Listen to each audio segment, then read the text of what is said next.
Thế thì ông này 1% thôi đây. Bây giờ là ông này 1%. Anh nào thịt yết đâu.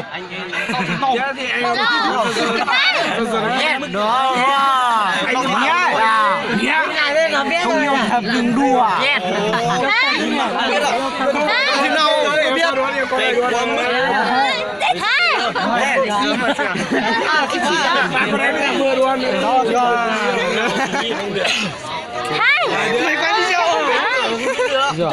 Rồi để anh chị hỏi bài xe.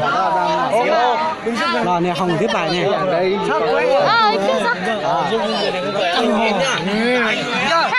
Có chỗ. Đi. Có chỗ rồi.